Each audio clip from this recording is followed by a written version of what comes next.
Yan, sinabawan ko yung isda na maliliit. Ito na, ano nang paano maglinis. Sap-sap, tapos may malunggay siya. Yan, malunggay yun. Fresh. Galing sa kapitbahay. So, yan na siya. O, yan na yung isda na may sili pang labuyo. Yan. Lagay na natin yan siya.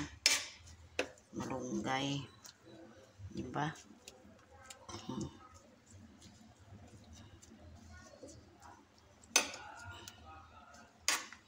Imimiss ko yung mga ganitong luto talaga.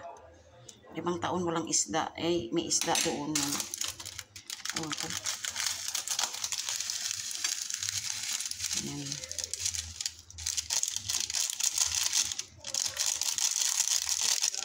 Hindi ko ng magic. Sarap.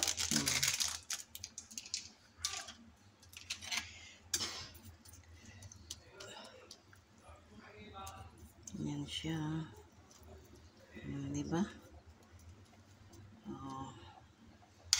Kunting gusot. Yapat, yapat, yapik, yapik. Yummy, yummy. Rice cooker rice. Di pa nakaplaster ang aking mga pinggan. Yan siya, guys. Diba? Oh, ha?